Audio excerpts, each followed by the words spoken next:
Гость программы «Лидер» Амина Амичба, руководитель сети клиник LabQuest. Здравствуйте. Сейчас на часах 20:00. Это начало нашего интервью. Рабочий день уже завершился. Ваши сотрудники только что ушли домой. Как прошел этот рабочий день? Сегодня он прошел, как всегда, активно. LabQuest открывает свои двери ежедневно с понедельника по воскресенье с 8:00 утра и принимает пациентов до последнего. То есть если у нас в 7 часов мы закрываемся, но если у нас остались нерешенные... 7 вечера. 7 вечера, да. Если у нас остались нерешенные вопросы или до последнего пациента, мы все-таки находимся в клинике и делаем все, чтобы пациенту было комфортно. Не торопим, вы сами видели. В 7 вечера наш рабочий день заканчивается, но в 8:00 мы отпустили последнего пациента. Вот вы не выглядите уставшей, хотя с 8 утра говорите, что уже на Причем работе. каждый день, без выходных, я здесь, я всегда работаю. Не выгляжу уставшей, потому что движение – это жизнь. Чем больше мы двигаемся, работаем, тем больше мы бодры и красивы. Много у вас сотрудников? Да, коллектив растет, наверное, каждые полгода. Мы постоянно приглашаем новых докторов, расширяем свою сферу услуг. Персонал нам тоже приходится подбирать каждый раз, потому что пациентопоток растет, и нам необходимо делать так, чтобы очереди минимизировались. Вашему медицинскому учреждению в этом году 5 лет, юбилей. Уже можно подводить какие-то итоги. Чем вы можете гордиться, а что расстраивает вас? Открылись мы в 2017 году, начали мы с 70 квадратов, а потом очень быстро, наверное, в течение 7 месяцев мы перешли в более большую квадратуру, это 250 квадратных метров. Открыли уже 3 офиса на новом районе и на Воронова 20 открыли рентген-кабинет, то есть лучевую диагностику, которая нам была необходима для полнейшей диспансеризации пациента. Клиника развивается семимильными шагами, мы не стоим на месте, мы всегда двигаемся вперед, мы хотим, чтобы наш спектр услуг был качественный и большой. То есть весь поликлинический уровень мы уже заняли, мы сделали все возможное. Буквально на днях мы анонсировали у нас на информационной площадке Instagram о том, что мы начали гастроскопию. То есть это большой прорыв для медицинской поликлинической клиники. Расстраивает, наверное, то, что не хватает нам финансирования на то, чтобы сделать крупную, большую частную клинику. Это единственное, что расстраивает. Все остальное двигается достаточно хорошо и по хорошему пути. А есть необходимость в такой крупной? Да, как раз недавно была передача о том, нужна ли вообще частная медицина в Абхазии. Я еще раз повторю, что нужна. Ниша эта не занята вообще. Пациент должен выбрать, куда ему пойти. Почему мы выезжаем в Россию, Грузию? Зачем, если мы можем дать качественные услуги? То есть пациент будет платить деньги, но он будет знать, за что он платит. И это должен быть качественный медицинский сервис, и к этому надо стремиться. То есть, когда я открывалась, я сделала то, что еще не было в Абхазии. Это сервис медицинских услуг. И я думаю, что мы высоко подняли эту планку. Я знаю, что вы хотели стать врачом, но так получилось, что вам не достался лимит, либо возникли проблемы с лимитом. И в итоге вы приняли решение поступать в Абхазский государственный университет на биохимический факультет. Вы не стали врачом, но вы стали руководителем сети клиник LabQuest. Говорят, иногда надо сделать шаг назад, чтобы потом сделать большой прыжок. В вашем случае это было так? Это подходит, эта фраза и смысл этой фразы подходит в вашей ситуации? Подходит косвенно. Для большого прыжка, конечно, еще нужен опыт. Но сделать маленький прыжок я все-таки, наверное, сумела, потому что в свои 30 лет я сделала то, чего не было еще в Абхазии. Создала ту атмосферу, создала то качество, которое сегодня пользуется народ Абхазии. Как вообще обстояла история, да, если возвращаться назад, закончив биохимический факультет по специальности врач-биохимик, все-таки мне удалось поработать на будущей студенткой 5-го курса лаборантом клинико-лабораторной диагностики и изучить всю схему лабораторной диагностики. Я умею делать постановку коагулограммы, иммуноферментную постановку, биохимическую постановку. То есть я знаю от А до Я условия при аналитике, как выполняются анализы по скорости выдачи результатов, по качеству преаналитического этапа. Поэтому развиваться и двигаться дальше было достаточно легко. Далее я была администратором в другой частной клинике, заведующей лабораторией, где я получила опыт административного руководства. Плюс Это где? это в МРТ. Я работала сперва в Акваплюсе, как врач клинико-лабораторной Абхазии, диагностики. имеется в Да. виду. Дальше я работала в МРТ-центре 3 года. Затем каждого, наверное, приходит такой период, когда он понимает, что он вырос, что он может сделать больше. Когда тебя ограничивают в средствах, в возможностях, а у человека есть идея, надо двигаться вперед. Буквально 3 дня мне понадобилось, чтобы достать франшизу.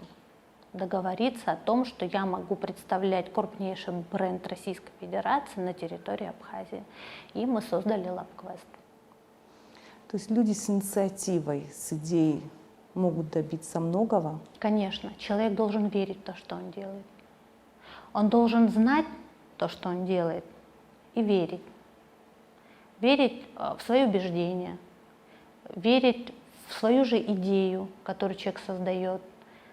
Конечно же, говорят же, что складывается труд, вообще лидерство, да, из практики 70-20/10. Что это такое? 10% мы обучаемся в институте, 20% нам кто-то показывает, как это делается, а 70% практический опыт. И только так мы можем сделать то, что мы хотим. Достаточно ли одной идеи или инициативности? Какие еще качества нужны, чтобы добиться реализации своей идеи? Вера. Вера в свои возможности. Я скажу, что это первое, во что человек верит, он к этому двигается. Помимо просто идеи, нужно ее создавать, то есть двигаться вперед, вести за собой людей, таких же идейных, как ты, которые верят в эту идею, которые поддерживают тебя на каждом шагу, которые помогают развиваться, которые следуют любому твоему слову. Нельзя следовать за человеком, когда ты не видишь и не веришь в его идею. Поэтому вера является одной из лучших качеств как лидера, так и руководителя, так и просто хорошего дела.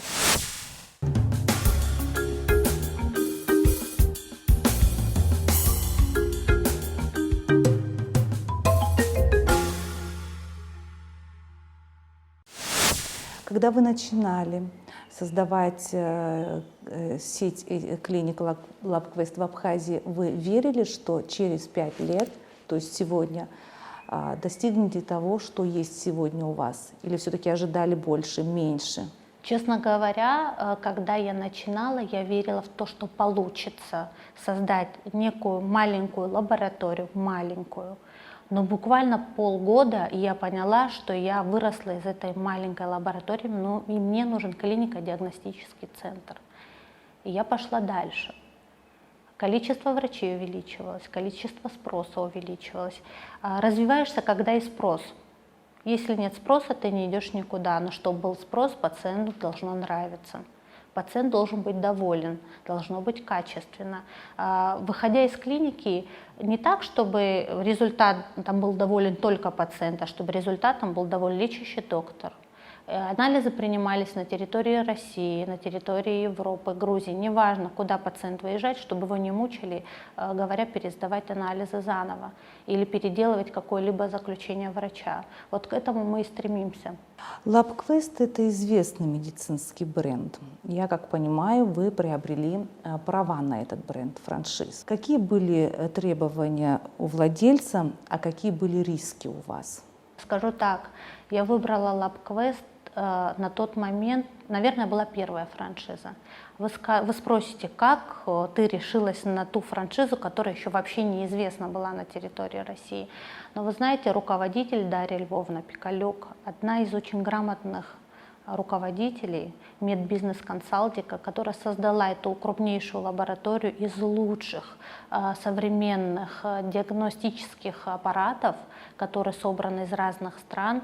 И побывав, они произвели мне экскурсию. Когда я увидела, так как я уже знаю, как надо работать, на каких системах лучше работать, мне показалась достаточно перспективной эта идея, и я, наверное, в тот же миг подписала этот договор. Плюсы LabQuest в том, что на тот момент я могла решать вопрос о ценообразовании на территории Абхазии. То есть заключение было таковым, что анализы по цене должны быть намного дешевле, чем их предлагают на территории Российской Федерации, так как вы сами понимаете, народ у нас не из богатых. Посетив централизованную лабораторную базу на территории города Москва, я поняла, что стоит рискнуть. То, что раскрывается сегодня там, будет будущее завтра. Поэтому, не раздумывая, в тот же день мы подписали договор. И сегодня LabQuest развивается достаточно быстро. И для молодой организации 5 лет для России это тоже молодая организация. Можно сказать, мы развиваемся вместе. Мы помогаем друг другу в развитии. То есть LabQuest всегда рядом. И франшиза это все-таки является показателем показателем честности, открытости перед пациентом. Пациент знает, где он сдает. Пациент может воспользоваться картами лояльности не только у нас в офисах, но и на территории России, в любом офисе LabQuest. Взять любую базу данных. Более того, допустим, возьмем сейчас ПЦР-тест и QR-код. Каждому из нас кто-то уезжает в Европу, в Россию для справки, да, на работу. Мы предоставляем официальный QR-код, по которому он может полететь в любую точку мира. Девиз LabQuest — лаборатория для людей. Что это значит? То, что LabQuest — это персонифицированная лаборатория, которая имеет подход и делает подход к каждому пациенту индивидуально. Мы приготовили чекапы для возрастных групп. Мы подбираем те акции, которые актуальны и необходимы пациентам. Мы думаем о пациентах. Мы делаем все для того, чтобы им было удобно. Еще раз о качестве предоставляемых вами услуг. Какими материалами вы пользуетесь? Какое медицинское оборудование у вас здесь? Какие анализы вы можете изготовить здесь, а какие вы везете в Москву? И как проходит транспортировка? Это же важно. Очень актуальный вопрос, так как с первого дня открытия почему-то многие думают, что мы выполняем анализы здесь, то, что получить ответы на следующий день, отправляя в Москву, это нереально. И таких вопросов очень много. Спасибо, что вы его задали, и отвечу так. Здесь, внутри страны, мы не выполняем ни один анализ. Условия LabQuest таковы, что мы не имеем права выполнять ни один лабораторный тест, так как отвечает за это Москва, то есть московский LabQuest. Мы проводим забор крови, это то, что касается анализов, ежедневно до 11 утра отправляем, транспортируем биологический материал в специальных термоконтейнерах, где задана определенная температура, как для замороженной сыворотки, так и для обычной крови, которая должна поступать в лабораторию до 25 градусов, то есть в термоконтейнере должно быть. Что происходит? Курьер забирает 11-12 часов термосумку, едет в аэропорт, специально грузовой отдел по биоматериалам принимает. Самолет в тот же день вылетает в Москву, к 10-11 часам ночи он прибывает в московский аэропорт. Аэропорт может быть любым, так как это франшиза, логистика обусловлена по договору. Приезжает курьер из лаборатории, забирает наш контейнер, все идет в постановку, в сортировку. К утру, уже только после того, как врач клинико-лабораторной диагностики перепроверит данные компьютеризированного анализа, мы выгружаем результаты по интернету. То есть это все очень логично, быстро, просто. Весь мир уже пользуется такими методами, так как централизованные лаборатории находятся в основном только в Москве. То есть если вы сдадите в Сочи, это не значит, что в Сочи его выполнят, да, если это франшиза. Они все также везут в Москву.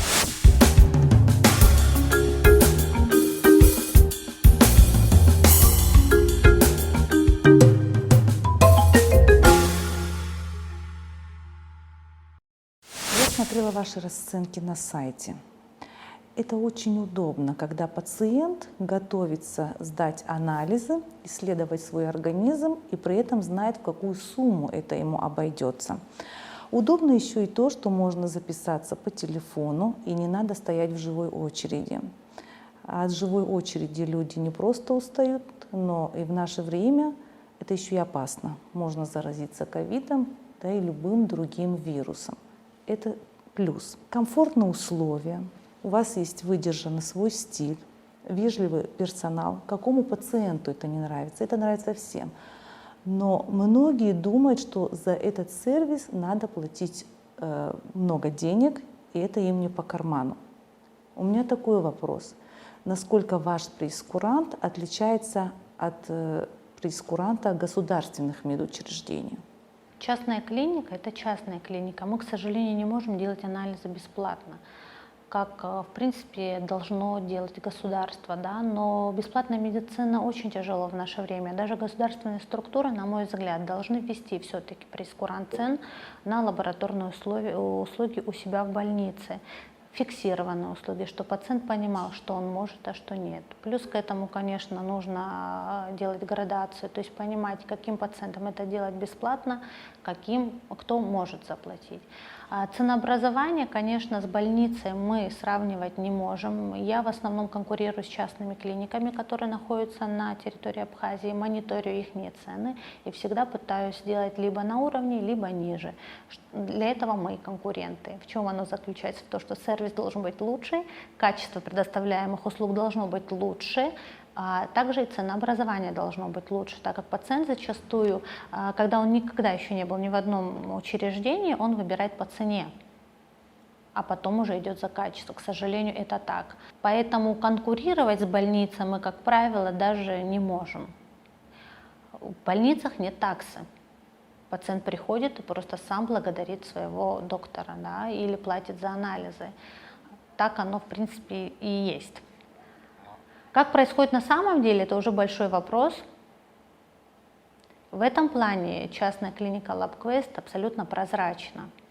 То есть цены фиксированы, они написаны на официальных сайтах LabQuest. Их можно увидеть и спросить. Я круглые сутки отвечаю в Инстаграме, даже после рабочего дня.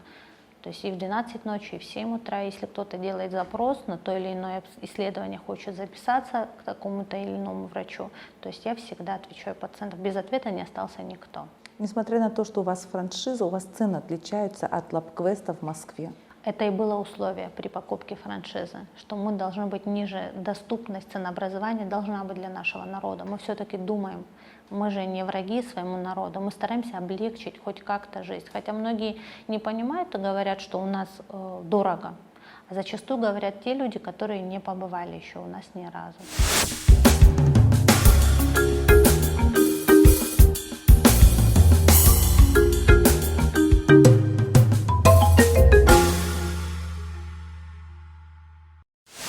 В среднем сколько человек вы обслуживаете? В центральном офисе за последний месяц с 8 до 11 утра проходит около 100-110 человек. В офисе на Новом районе, который мы просто закрыли и в пандемию отдали ковидному госпиталю, то есть мы занимаемся ковидными пациентами на Новом районе, там пациентов от 70 до 90 ежедневно.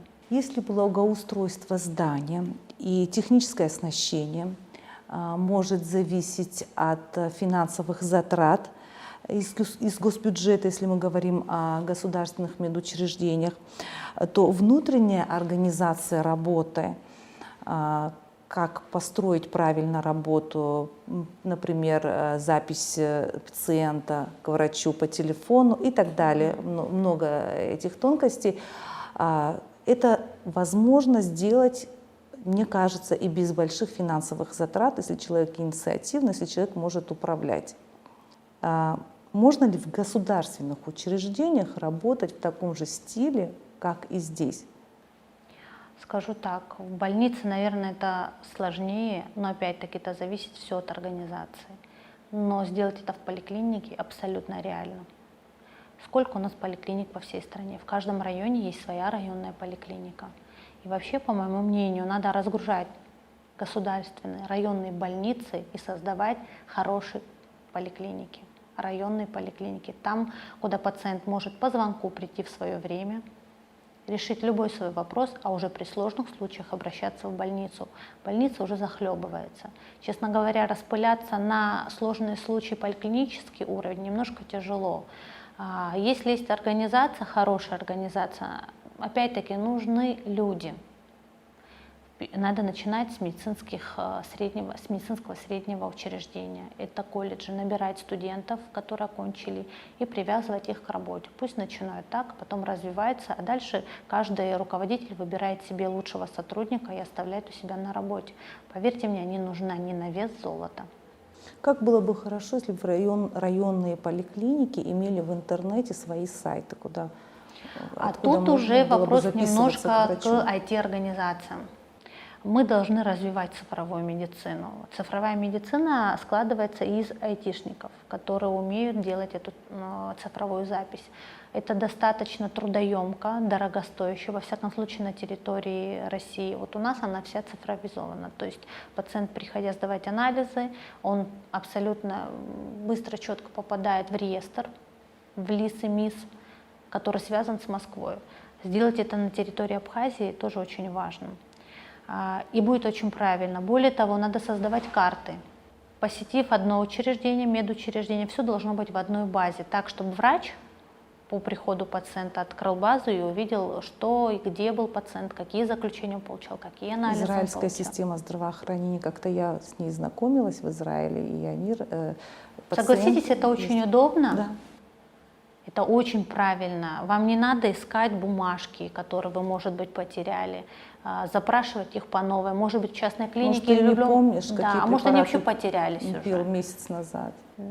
Доктор открывает и видит всю историю. Ему так быстро и легче разобраться в истории пациента и собрать анамнез. И мы должны к этому стремиться. Мы должны растить IT-систему. Я думаю, что это новое направление, и не сегодня, не завтра оно будет. Но если в России трудно ввести такую цифровую медицину... Это не трудно. Не трудно. В В Абхазии, России, мне кажется, еще легче, потому что у нас население небольшое. А тут немножко дело даже не в этом. Кто будет заниматься IT-системой? Это надо трудоустроить айтишника, который должен разбираться в сети, который должен разбираться в программном обеспечении, у нас все настраивается через интернет, то есть через TeamViewer выходят специалисты, которые также нам по франшизе даны бесплатно, а так это стоит в районе 140-145 тысяч рублей ежемесячно, обслуживание IT-систем. В Абхазии это сделать сложно, потому что не все могут заниматься печатанием заключений в глобальную сеть. Хотя мы уже давно к этому пришли, надо все фиксировать, надо создавать папки, создавать память и работать уже намного быстрее. Почему я говорю, что LabQuest всегда на шаг впереди? Так оно и есть. В этом направлении мы развиваемся. Как говорит один мой пациент, видите, все-таки я общаюсь с руководителем клиники, поэтому и у меня меняется терминология. Как говорит один мой хороший знакомый, не бывает бесплатной медицины. Я За согласна. нее платит либо пациент, Кто-то должен платить, либо государство.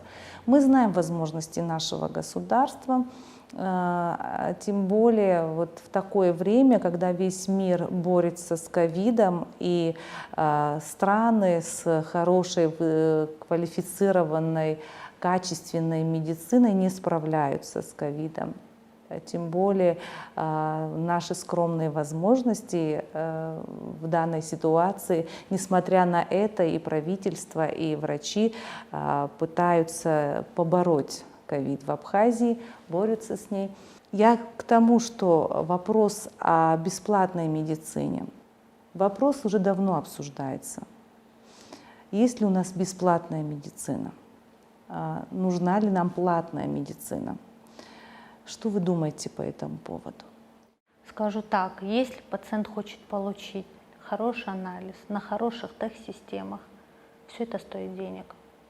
Если он хочет провести КТ и получить хорошее заключение, ему нужно купить хорошее КТ.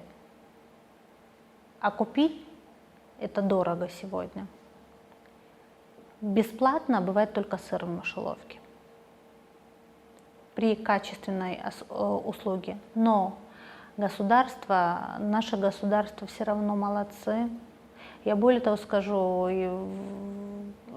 благодарность можно выразить всем нашим врачам, которые сегодня находятся на передовой и помогают выздороветь нашим пациентам. Это очень сложно.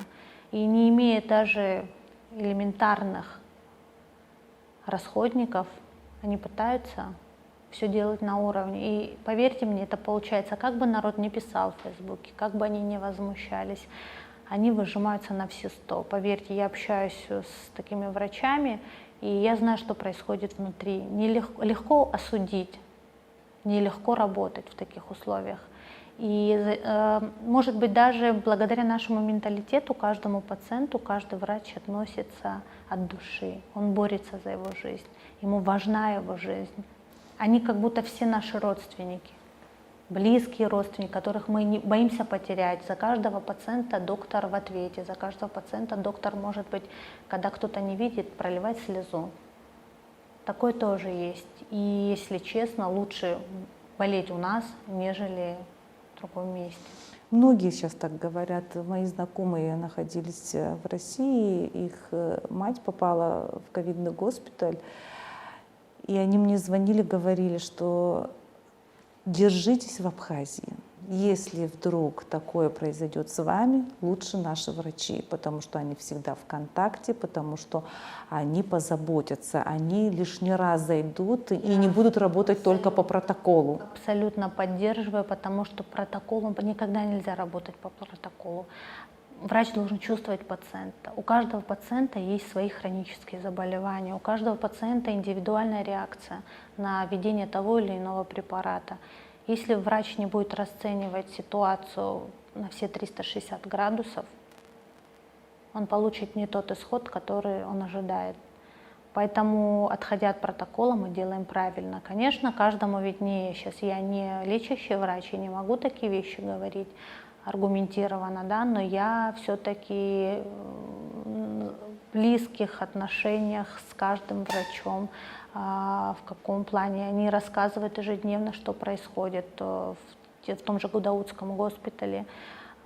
Поэтому лучше вакцинироваться, мое мнение. Как бы кто ни говорил, что вакцина это опасно, нет, лучше немножко по температуре, чем потом лежать под ИВЛ. Мы не знаем, как наш организм отреагирует на чужеродные вирусные агенты. Понимаете? И новая коронавирусная инфекция, она достаточно не изучена еще, мы мало что о ней знаем.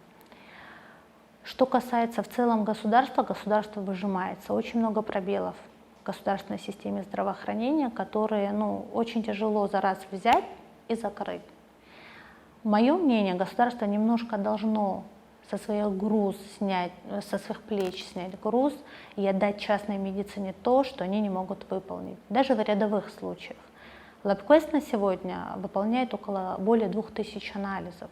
Государство не может. Государство должно взять на себя элементарные общеклинические, биохимические анализы, которые нужны при поступлении любого пациента, также для стационара. Пациенты готовы платить, поверьте мне, но должны быть еще социальные структуры, которые должны разграничить. Если работать с государством, в любом случае кто-то платит, правильно? Частная клиника может взять на себя 10-20% населения. Но об этом нужно говорить, об этом нужно договариваться, обсуждать. К этому надо идти, строить диалоги. Говорить, что государственные учреждения нельзя делать платных услуг, тоже неправильно. Частичная платная медицина – это что? Частичная платная медицина, когда государство какую-то часть берет на себя. То есть то, что государство может без долгов выделить, оно должно выделять на лабораторные услуги. На сегодняшний день, к сожалению, в больницах, сейчас не знаю, но ранее перчаток нет, масок нет. Каждого пациента, который идет на операцию, просят принести бинты, градусники. Медицинское сообщество готово к этому, если даже население готово? Там тоже неоднозначно. Сложный вопрос. Конечно, мало кто будет готов, потому что работать на 10 000 рублей, сутками дежурить, не спать, мало кто согласится. В любом случае, если мы хотим ответную реакцию от медицинского персонала, мы должны соизмерять их работу и заработную плату. Без этого никак. Возвращаясь к анализам, у нас отсутствует медицинская культура вовремя прийти и исследовать свой организм. Как обычно рекомендуют врачи, полгода раз, в год раз, и потом это зависит от возраста. К сожалению, наши граждане, в том числе и мы, и я, обращаемся к врачу только тогда, когда что-то уже заболит, когда, возможно, уже либо поздно, либо нужно более другие вмешательства, например, хирургические, и, возможно, уже нанесен ущерб здоровью. А как вы думаете, почему люди так поздно обращаются к врачу? Какая причина? Это отсутствие денег, либо это отсутствие той же медицинской культуры, либо мы говорим сейчас не до себя. Скажу так, скорее всего, первое – это отсутствие денег. Часто в LabQuest мы проводим такие акции, когда мы делаем 2 дня в месяц или 2 дня, полгода, я уже не помню, бесплатное обследование. Например, вот у нас доктор Абгаджава Анрик, мамолог, онколог. Мы сделали бесплатное обследование с УЗИ вместе 2 дня. Была полная запись. Люди шли, люди пользовались этой акцией. В день мы принимали до 20 пациентов за короткий промежуток. Но как только акция закончилась, людей не стало. А это очень плохо. Особенно женщины, они должны проверяться у врачей.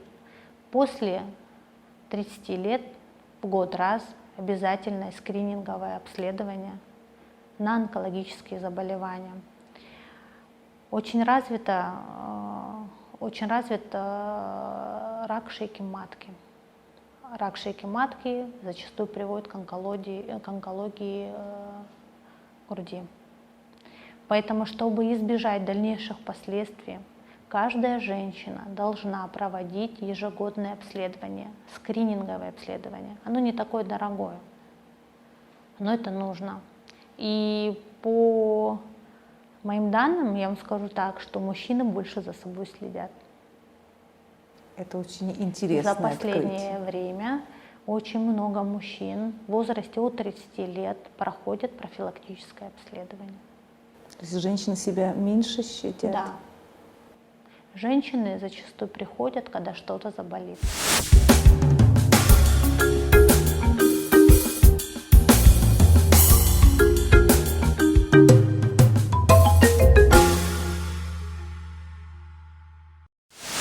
Вот мне интересно, то, о чем вы говорите, комплексное обследование женских органов. Вот во сколько это обходится, если выводить среднюю сумму? Это вы же говорите в полгода раз, в год раз. Это какая сумма? Она такая неподъемная, что женщина не может себе позволить? Ну, смотрите, скрининговое обследование, скажем так, диспансеризация женского организма, минимальная панель. Это цитология, которая стоит 330 рублей. И онкомаркер, который стоит в комплексе 700 рублей. Женщине все это обойдется 1000-1500 вместе с приемом или с забором мазка.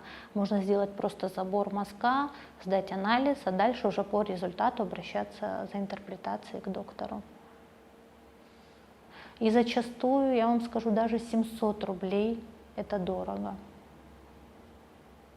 Хотя приезжают московские врачи, да, к нам, меньше чем 3-2 тысячи они не ведут прием. Но к ним пациенты приходят. Это что, получается, доверие к специалисту? Извне, а это неправильно. Это неправильная логика, потому что наши врачи ничем не хуже. Они учились в тех же вузах, они проходили ту же практику. И я, проведя параллель, понимаю, что делать местному врачу сумму 800 рублей за прием, где он тратит 40 минут своего времени, это дорого. А если мы привозим доктора, во-первых, доктор и не приедет из России меньше, чем за эту сумму, потому что он работает там, получает такие же деньги, несмотря на то, что мы тратимся на перелеты, на проживание. Они могут свое время потратить в Москве, заработать эти деньги, не выезжая никуда, не теряя день-два. Мы приглашаем сюда докторов не тех специальностей, которые у нас есть, да, те, кто работают в Абхазии, кому могут попасть, а докторов по той специальности, которой в Абхазии нет. Это детские неврологи, аллергологи, Детский нейрофизиологи, детский нейрохирург. Очень много специальностей, которые Абхазия не имеет. И нам приходится звать. Я понимаю, что это дорого, да, когда мы выставляем цену, но выхода другого нет. Ни один специалист не приедет за меньшую цену. Гораздо дороже обойдется, если поехать Гораздо к специалисту. дороже, да, Мне даже это до очень Сочи. хорошо знакомо.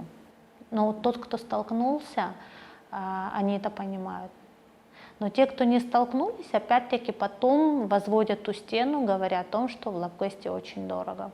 Так и складывается мнение общества. Сказала, мазала, даже не опробовав. Амина Руслановна, что может сделать государство или инициативные люди, или медицинское сообщество, чтобы внедрить вот эту медицинскую культуру, заботиться о себе? На самом деле у нас много больных людей с разными заболеваниями, чтобы больше уделять внимание здоровому образу жизни. Что для этого можно сделать? Есть какой-нибудь рецепт? Вы знаете, об этом очень сложно говорить. Все-таки, наверное, эту культуру нужно прививать с детства. Может быть, даже дать указания школьным учителям, чтобы они говорили о том, что это нужно, это не стыдно. Сегодня такое время, что болезни помолодели. А пока мы молодые, конечно же, мы не обратимся к врачу. Зачем, когда ничего не болит? Мы полны энергии, и все у нас хорошо. Но мы забываем, что биологический возраст становится старше, и метаболизм тоже нарушается. И мы приходим, к сожалению, к врачу тогда, когда уже бывает поздно. Очень жаль пациентов, которых ты понимаешь, что мог помочь полгода назад, а сегодня уже ничем помочь нельзя. Поэтому медицинское сообщество, наверное, нужно об этом говорить. Наверное, нужно делать передачи. Наверное, потому что между собой медицинское сообщество не будет это делать, потому что они все заняты работой. Текучкой. И, наверное, должны быть вообще для этого отведены другие люди с, наверное, не практикующим врачебной деятельностью, а с лекционным. То есть надо давать лекции. Нужно на работе это делать, организовывать какие-нибудь встречи, проводить для населения Абхазии. Вот у нас, кстати, приезжала психотерапевт, гинеколог, репродуктолог Тата Ашхаруа. Что мы сделали? В Лапквесте в нерабочее время мы организовали для подростков, девочек, лекцию о развитии женских половых органов. Что это за развитие? Как должны девочки вести себя? И вы знаете, это культура прививания. Я даже своего ребенка привела. Хотя и было рано, но это было интересно, это нужно. Собрались девочки? Да, у нас был полный зал. Я сама не ожидала. Я, конечно, на тот период сделала анонс в Инстаграме и рассказала подругам. Пришло много детей, родители были очень довольны. Так как это вот там и нужно прививать эту культуру. Там же доктор говорил о том, что нужно постоянно проверять свой организм, делать какие-то общеклинические, раз в полгода, 230 рублей 550. Это общий анализ мочи, общий анализ крови, который, в принципе, достаточно на первом этапе. Что касается передач, вы сказали, что нужны передачи. Я просто хотела сказать о том, что мы на абхазском телевидении понимаем, насколько важна пропаганда здорового образа жизни. Поэтому у нас появилась новая передача, очень креативная и интересная, «Шугубзез». Зрители ее с удовольствием смотрят. И, кстати, они часто свои съемки проводят по утрам. По утрам очень много людей, которые следят за своим здоровьем, бегают, Да, плавают. И очень много таких людей по набережной. Да, я надеюсь, что и передачу посмотрят люди. Я надеюсь, что вот Это будет хорошей привычкой вести здоровый образ жизни. Очень правильно. Тоже мои наблюдения. На берег, если вы выйдете вечерами или утром, очень много людей, женщин, мужчин, которые занимаются, они ходят. Это тоже хорошо, потому что, как говорится, трубы тоже ржавеют. Организму нужно движение. Еще раз, движение – это жизнь. Ни в коем случае останавливаться, хандрить. Надо делать все для того, чтобы мы верили в то, что мы будем здоровы, что есть место, куда мы можем прийти и нам помогут. Амина, вы так увлечены своей работой, очень много внимания уделяете. Вот я вас слушаю, вы говорите, что целыми днями на работе, ведете Инстаграм, отвечаете каждому. На это уходит не только силы, но и все время. Вы семейный человек, у вас дети. Как вам удается уделить внимание своей семье? Очень сложно. Я работаю и субботу, и воскресенье, тем более будние дни. Дети, конечно, уже привыкли к отсутствию мамы в доме, но мама к этому не привыкла. Каждый раз хочется все больше и больше времени проводить с детьми, но это невозможно. Лабквест тоже мой ребенок. Я даже не знаю, между чем я больше бегаю. Наверное, я всецело поглощена лабквестом. На самом деле так. Я стараюсь детям уделять, выкраивать какой-то кусочек времени. Благо меня поддержала семья, не без этого. Если бы супруг не стоял бы рядом и во всем бы не поддерживал, вот уже 9 час, а меня еще нет дома. В 8 утра мама ушла, до сих пор мамы нет. Ну, я стараюсь делать все для своих детей, но я также прекрасно понимаю, что мать должна быть физически рядом со своими детьми. Но так как это не получается, приходится выкраивать время и дарить свою любовь, свою ласку, свою нежность своим детям. А потом себя не корите за это? Очень часто я об этом думаю. Бывает такое, что приходишь с работы, на работе срываться нельзя. На работе надо всегда быть идеальным для своих сотрудников. Нельзя срываться, это будет уже диктаторское управление.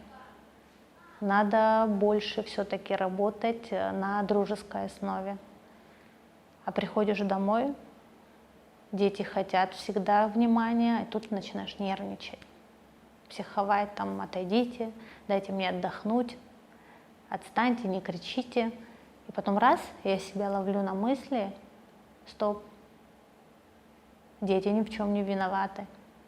И я себя останавливаю и начинаю уже максимально уделять время ребенку, хотя это тяжело дается, потому что за весь рабочий день все равно к вечеру ты выгораешь. А утром ты встаешь с новой энергией и снова идешь эту энергию даришь работе. Тут нужен сильный самоконтроль. Это могут делать сильные люди. Вы сильный человек? Я все-таки склоняюсь к тому, что да. Я достаточно крепкий человек. Я всегда себя мобилизую во всем. Меня сложно сбить с пути. Если я нацелена, я иду прямо.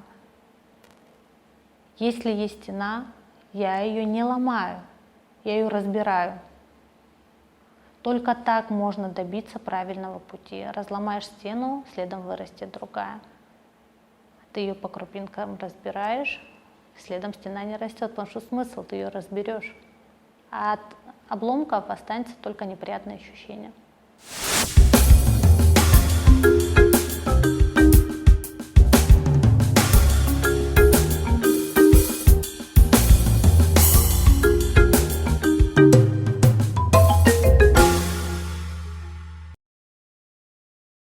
Респект вашему супругу. Не всегда абхазские мужчины соглашаются на то, чтобы жена отдавала столько времени своей профессии. Абсолютно согласна. Тут даже комментариев не нужно, тут другого быть не может. Если мужчина не доверяет, мужчина не поддерживает, ничего не получится. Женщина не может разорваться между критикой в семье и благополучной, плодотворной работой. А когда этот баланс идеален, тут респект точно супругу. Счастье может быть в чем-то одном, либо в профессии, либо в семье? Нет, нет. Все-таки сложно. Допустим, набирая на работу себе персонал, я всегда озвучиваю такую фразу. Ребят, свои проблемы оставляйте за дверью клиники. Сюда приходят больные люди. Мы не имеем никакого морального права выгружать на них свои проблемы. А проблемы всегда видно. Поэтому очень четко я стараюсь разграничить, брать на работу людей абсолютно таких же, как я, которые готовы работать на благо пациента. Самоконтроль нужен всегда. Поэтому развитие во всем. Счастье, если дома хорошо, и на работе будет хорошо. Если дома сложно, на работе тоже будет сложно. Вот если человек научится не приносить на работу проблемы семьи, или же наоборот, тогда все будет хорошо. И это и есть счастье.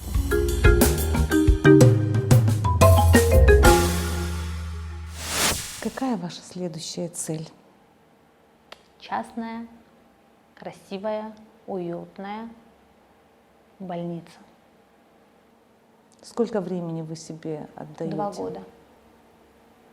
У меня есть 2 года. Я себе поставила такую цель. Ну, конечно, с одной идеей не разбежишься. Все-таки нужно финансирование. А финансирование для частной больницы достаточно высокое. Тут очень много нюансов. Не найдется инвестор, не будет идеи.